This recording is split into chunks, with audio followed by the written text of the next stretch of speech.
সাধারণত আমরা দৈনিক ৫ বারের যতটুকু খাবার খাই, রমজানের সময়ও সুস্থ থাকার জন্য সমপরিমাণ খাবার খাওয়া উচিত। এর বেশিও নয়, আবার কমও নয়। তবে রোজায় ৩ বেলা খাবারের সময় স্বাভাবিক সময়ের থেকে কিছুটা ভিন্ন। সকাল, দুপুর, রাতের পরিবর্তে সেটা হয় ইফতার, সন্ধ্যা, রাত ও সেহরি। খাবারের সময় ভিন্ন হওয়াতে তাই খাবার গ্রহণ ও বর্জনের ক্ষেত্রে রয়েছে বিশেষ সতর্কতা। রোজার ইফতারে খাবার হতে পারে অন্য যে কোনো দিনের সকালের খাবারের সমপরিমাণ। তবে ইফতার হওয়া উচিত রুচিসম্মত ও স্বাস্থ্যকর।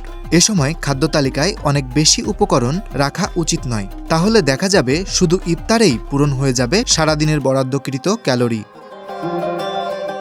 সারাদিনের পানির অভাব পূরণ ও ক্লান্তি দূর করতে শরবত, ইসবগুলের ভুসি, তোকমা, চিয়া সিড, লেবু, তেঁতুল, বেল, দুধ, দই, ফলের রস এবং ডাবের পানি হতে পারে ইফতারের প্রধান অনুষঙ্গ।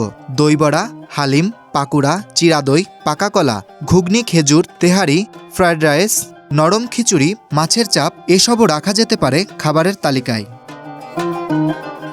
ইফতারে কোমল পানীয় এবং অতিরিক্ত তেলেভাজা খাবার এড়িয়ে চলাই উত্তম।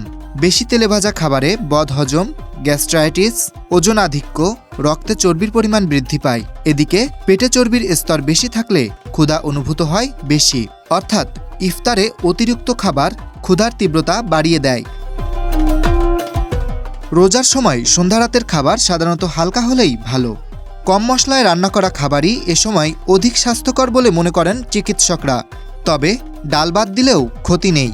এ সময়ের খাবার হবে অন্য স্বাভাবিক দিনের রাতের খাবারের সমপরিমাণ। ইফতারের মতো সেহরির খাবারও রোজাদারদের জন্য খুবই গুরুত্বপূর্ণ।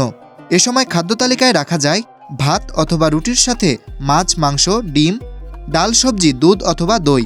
এছাড়া পরাটা, পাউরুটি, টোস্ট, দুধ সেমাই, দুধ ভাত ও কলাও রাখা যেতে পারে। সেহরির খাবার হবে অন্য স্বাভাবিক দিনের দুপুরের খাবারের সমপরিমাণ। পানি শূন্যতা রোধ করতে এ সময় পানির পরিমাণ সঠিক মাত্রায় রাখা জরুরি। সেহরিতে খুব বেশি পরিমাণ না খাওয়াই ভালো। আবার গুরুপাক খাবার খেলেও সারাদিনে সমস্যা হতে পারে। তাই রমজানে অবশ্যই টাটকা খাবার খাওয়া উচিত।